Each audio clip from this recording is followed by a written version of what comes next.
was the moment we needed the most. You kick up the leaves and the magic is lost. Tell me your blue skies fade to gray. Tell me your passion's gone away, and I don't need no carrying on. On my trips back to the Middle Georgia area, I occasionally drive by Houston Lake Country Club in Perry. My memories are strong here at this place, where going back to preschool and elementary days when I would come here often to swim or fish or eat at the restaurant. And then in 9th grade, I was introduced to golf and quickly became a fanatic. So over the next 4 years, I spent hundreds of days at this place playing the game on this course. You know, places are fascinating. There's a place associated with everything that has ever happened to us on this earth. Every aspect of who we are has come into existence or has been shaped at a particular place on this earth. We've all been uniquely defined at some particular location, many of them all around the globe. Yet, you know, it really hasn't been the places that have defined us. It's been what has happened to us in those places.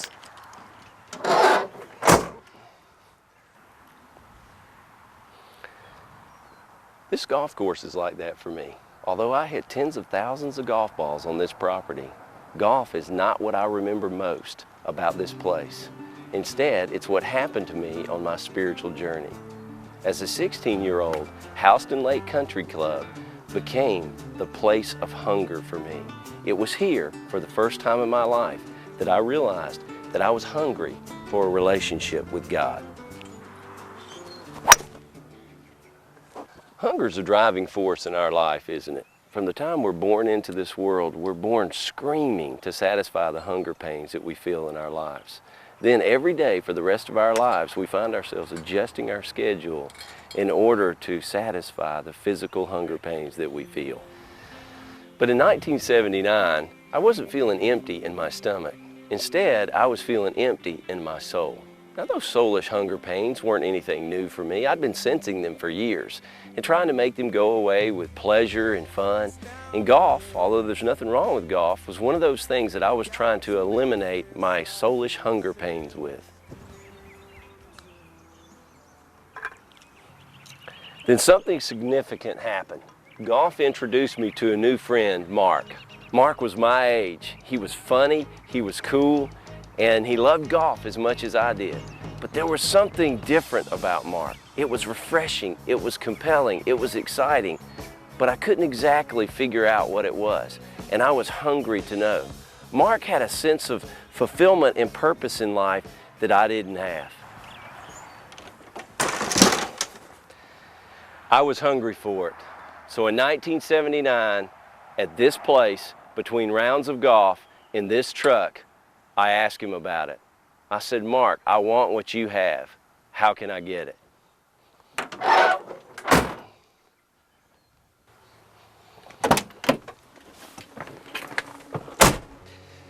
This place had become significant for me.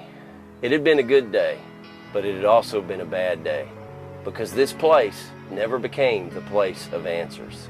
What Mark told me that day didn't make any sense. I drove away from Houston Lake Country Club that day the same way that I came. I drove out in the same truck, down the same road, along the same route. This place, the place of hunger, had mattered to me, but the place of hunger didn't change me. Cause you had a bad day, you take it one down, you sing a sad song just to turn it around. You say you don't know, you tell me don't lie, you work on a smile and you go for a ride.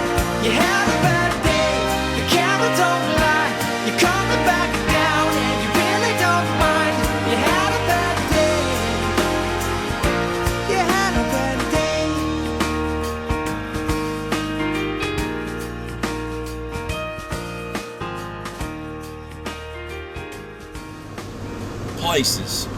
Places that matter. What had revealed itself in the place of hunger continued to grow inside of me. Months went by. Then early one Sunday morning, the phone rang. Answering the phone that day would lead me to a place that I'd never been before. You see, on the other end of the phone that day was my cousin Clay.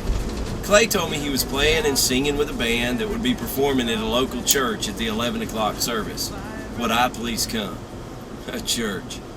Church didn't have very good thoughts and memories for me at that time, but Clay and I had been hunting partners on a few occasions, and I liked him. So I pushed back my feelings in church, and I drove to this place, Christ United Methodist Church of Warner Robins, Georgia. This place was about to become significant for me. The service itself that day wasn't very memorable, but what Clay asked me at the end of the service marked my soul. When the music was over, there were groups of 2 or 3 people at the front praying with each other and talking. Clay came out to where I was sitting and he quietly asked me, "Billy, do you know for sure if you died today, you would go to heaven?" Now heaven, that was a place of significance. I knew enough about the Bible to know that the Bible taught that there was heaven, the place of God and the angels, and then there was a place called hell for demons and Satan and his followers. And then there was the universe, our place of existence that we could feel and touch and explore. And so intuitively, I bought into all of these 3 places, and my response to Clay that day was, "Clay, I know for sure that if I died today, I would not go to heaven, I would go to hell." Now here was what I remember about that day. Clay prayed for me, and he prayed with me, and I repeated some prayers and some words that indicated I was giving control of my life to Jesus Christ. But that was not the significance of this place. The significance of Christ United Methodist Church of Warner Robins, Georgia, the significance of this location happened when I climbed into my dad's truck and I drove off of this parking lot.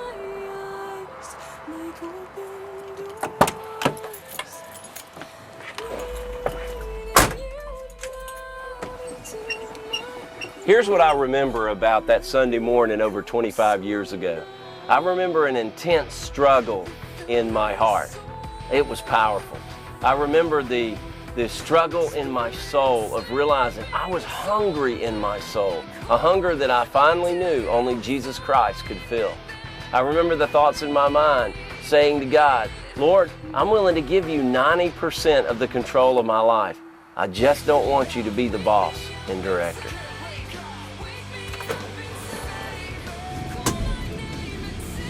As I drove out of the parking lot that Sunday morning, I would forever remember this place as the place of struggle. It was here that I came to understand what I didn't at the golf course a few months earlier. It was here that I realized that what my friend Mark had and what my cousin Clay had that I didn't have was a personal relationship with Jesus Christ. This place was the place of struggle for me.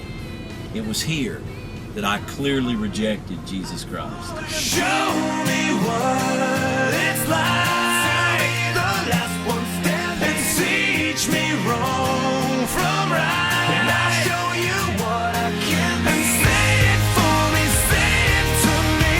And I'll leave this life behind me. Say it if it's worth saving me. Places can be powerful influencers in our lives, both positively and negatively. I suppose, though, for most of us, many places are more neutral than anything else.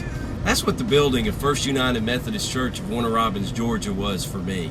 I'd had some good times there, but mostly my times were boring and predictable.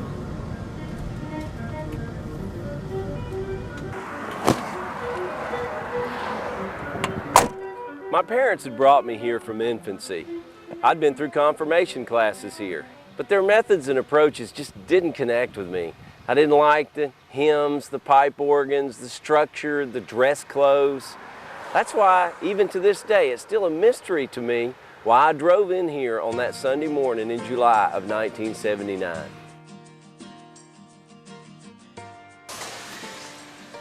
Church was about a once-a-month journey for me in those days. In about a month, I was going to turn 17 years old and shortly thereafter begin my senior year in high school. I was really looking forward to that. but I wasn't looking forward to church that morning. I suppose the only reason I was even here this morning was to make my monthly attendance deposit in order to keep my parents off my back. But something supernatural was about to happen in this place. This neutral building was about to become the place of transformation. It was probably about 10:59 when I made my way into the balcony, my normal place of sitting in church. And I took the bulletin, opened it up, and saw that Bobby Bowden, football coach at Florida State University, was speaking that morning. And I thought, a football coach talking about God, what was that about? But I quickly discovered that Bowden wasn't a preacher, he was a master storyteller. And he told story after story about how people could have a personal relationship with Jesus Christ.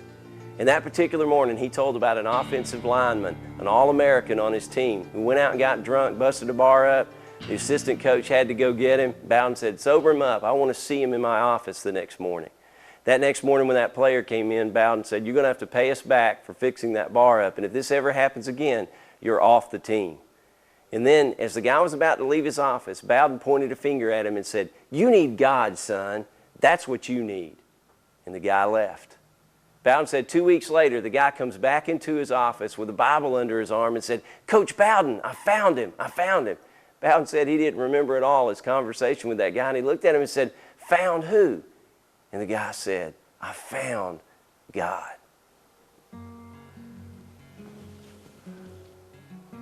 So here I sat, hungry for God, but struggling with God. I knew the message was for me that July day. It was right at 12 noon, and I knew I needed God. I knew I needed to accept His will. I knew in this place, right here, that I needed to surrender control of my life to Jesus Christ. And then an unusual thing happened. A challenge was given.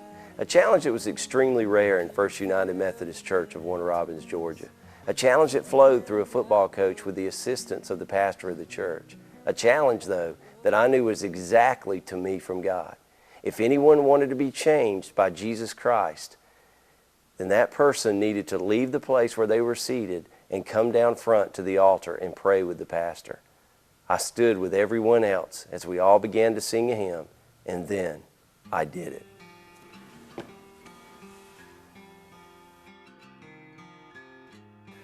You see, I was tired. I was tired of being hungry in my soul. I was tired of my own struggle. I was tired of where my own leadership in life had taken me. I was ready for a change.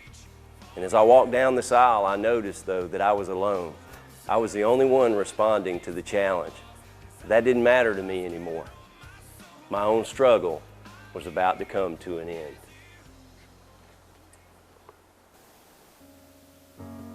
So it was here, in this place, at this altar, that I fed my hunger with the presence of God. It was here that my struggling ended.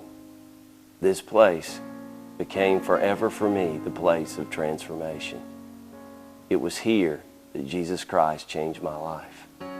It was here that I came home to God. I once was lost, but now I'm found. Once was lost, but now I'm found. So far away, but I'm home now. Once was lost, but now I'm found.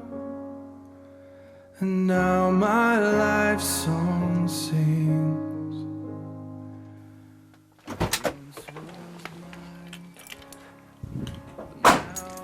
Where are some of your places that hold your spiritually defining moments?